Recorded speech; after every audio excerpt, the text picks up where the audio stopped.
Hello guys, so time check, it's 7:57 p.m. August 6. College na ako bukas. Mag-ano muna ako ngayon, wag ka magulo. Magpa-plancha muna ako ng isasuot ko bukas. College na ako. Kinakabahan ako. Hello guys, tapos na ako mag-plancha. Ayan yung isasuot natin tomorrow. Kinakabahan ako. Ito, gusto niyo ba mag-ano tayo? Gamit check para bukas. So, ito pouch. Ang laman ng pouch natin is ID. Tapos, vaccine card. Tapos, suklay. Ano to? Nakalimutan ko yung tawag. Eyelash curler. Tapos, ayan. Ito pa, ubos na to. Hindi ko alam. Kailangan makabili na ako nito. Pink flash. Basta. Tapos, mascara. Ayan, wait lang. Babalik ko muna. Kinakabahan ako! Ayun. Feeling ko mababaliw ako. Baka hindi ako makatulog. Ay, wait lang. Wait, saglit tayo maano. Wait lang. Pouch, tapos, syempre, pencil case. Girly. Pink na pencil case. Wait lang, ayaw mabuksan. Pantasa, lapis, gunting, glue, stapler, ballpen, tsaka pamaypay. My God. Tapos, yung COR ko, yellow pad, tsaka binder. Kita nyo ba? Hindi nakikita. Okay lang yun. Basta, ayun, update ko kay bukas. Time check. 8:28. Maaga pa, hindi pa ako matulog. Tsaka natulog ako ng tanghali. Hapon pala. Ayun. Wala pa din kaming wifi, kaya hindi ko maayos yung laptop. Naiinis ako. So far, may interaction naman kami ng mga classmate ko. 13 lang kami sa GC. Ewan ko, good luck na lang. So, ayun lang. Good morning, everyone. Time check, it's 4:50 ng umaga. To be honest, ayoko pang gumising kasi baka mamaya masyado pang maaga. Pero,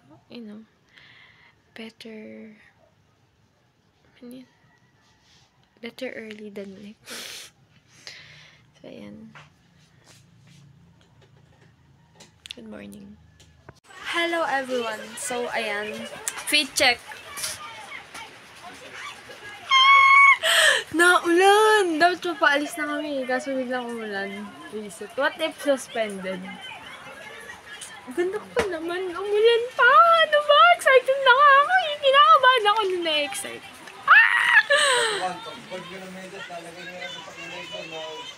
Hello guys. Dito na ako sa school. Nakabahan ako. Dahil pala nagdala ako ng mask. Oh my God. Kung nasan yung mga classmate ko. Ito yung dulang sabi.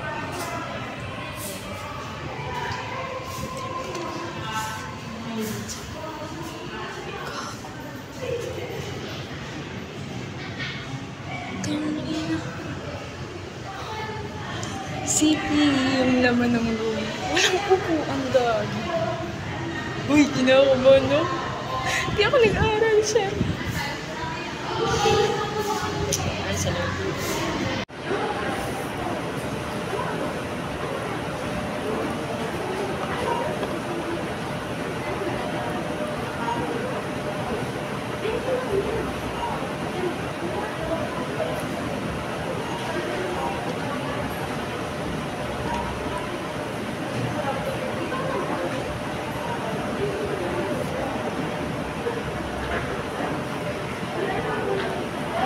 Hello guys, so nakauwi na ako. Hindi na ako nakapag-video ng nasa campus after ng class kasi dumiretso ako agad sa Rizal kasi may nagpa-CTC ako, tas dumiretso ako ng munisipyo kasi binigay ko para dun sa requirements sa scholarship.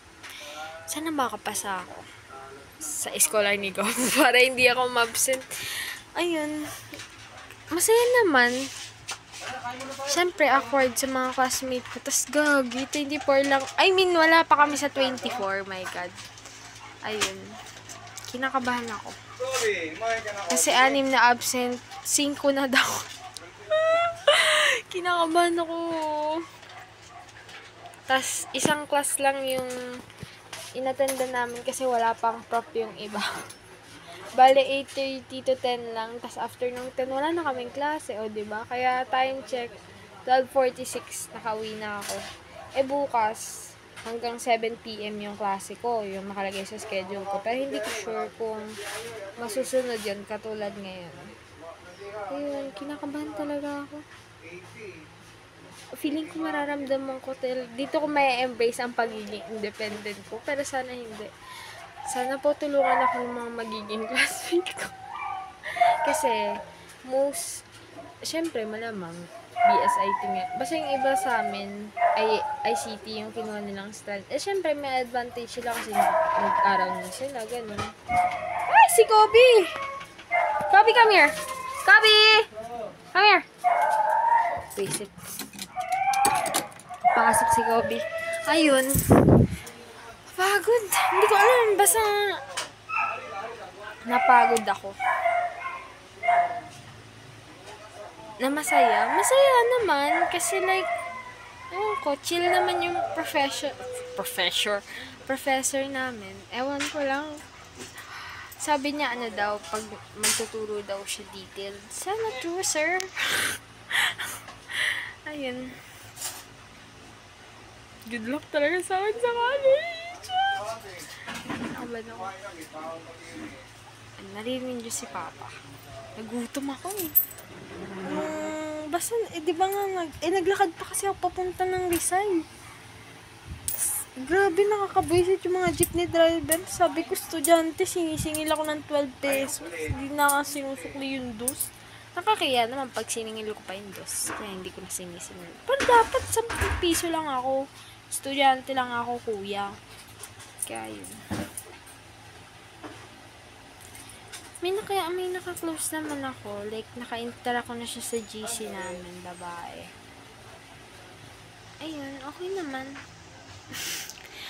Ano mo yun? Interaction kami. Yun yan. And yun yung mahalaga. Sana maging close kayo mga classmates ko. I mean, blackmates. Kasi, 21 lang ata kami. Syempre, sana naman kahit pa paano maging close ko sila.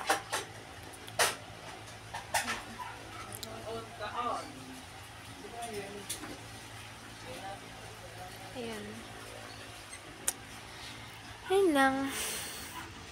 Ang masasabi ko sa mga magko-first day pa lang ng klase, huwag kayong magbitbit ng maraming gamit. I mean, essential naman yung mga binitbit ko, pero ang bigat nila, gusto ko sana mag-ikot sa campus. Ay, ayun pa pala, speaking of mag-ikot sa campus, nakita ko na yung library nila. I mean, hindi ganun kalaki, pero sa pagkakaalam ko at sa pagkatingin ko kanina, naka-aircon. Oh, hindi mo kinaya, naka-aircon ang library. Ay, ayun. Sana may saksakan doon. Yun talaga inanam ko. Kasi, pag sagay sana ako tatambay, wala akong sasaksakan. At least doon, meron. Sana. Kasi yung sa mga bench din sa URS, walang saksakan. Kailangan na saksakan. Ayun. Good luck talaga sa akin. Ewan ko. So far, tas alam niyo ba, may assignment na agad ko. Nagpa-assignment na agad si sir. Pero okay lang. Ayan.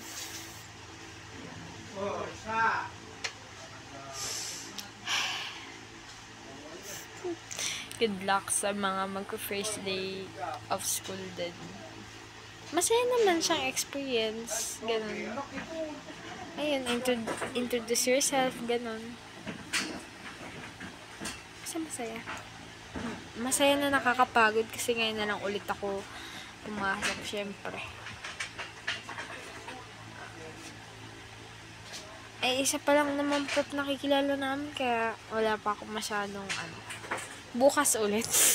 Bukas kakabahan ulit ako, pero hindi na katulad ngayon nakabadong kabado. Tsaka ang tagal kaya na 8:30 yung klase namin. Anong oras na umakyat si sir para buksan yung Lagpas na ata ng 8, magdanay na ata nun, nakakaloka.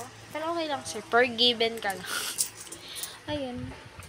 Ayun lang guys. Good luck sa akin. Ipagdasal niyo ako. Bye-bye. Hello everybody. Hello everybody. Today, nagpa-practice na ako guys. So ngayon, ginagawa ko yung assignment namin. Tapos na kailangan pang isulat sa yellow paper. Tignan nyo naman. Ayun lang. Tignan nyo Nakikita nyo ba? Oh. Tapos kakabisaduhin ko pa yung URS vision, mission, yung core values, yung quote, tapos yung policy, tsaka yung goal, tapos pati yung goal ng CSS. Sir! Grabe ka na, sir. Hindi kita maintindihan. Nakakamatay. First day pa lang to.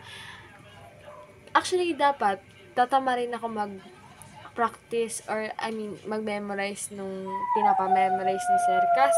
Kasi feeling ko wala kaming klase. Kaso, sa schedule namin, may nakalagay dyan na lecture ng 3 to 4. Kinakabahan ako. Baka mamaya may lecture kami. Pero minsan lang daw kami magla-lecture. Depende lang kung hindi matapos dun sa lesson. Baka mamaya nga meron. Yun be, on the spot. Tapos sabi niya, 5 daw yung tatawagin niya. 21 lang kami. Ang hirap pala ng konti lang. Naiiyak ako. Ayun lang, guys. Balitaan ko kayo pag mas nauna akong natapos kesa sa course ko. Yun lang. Bye-bye.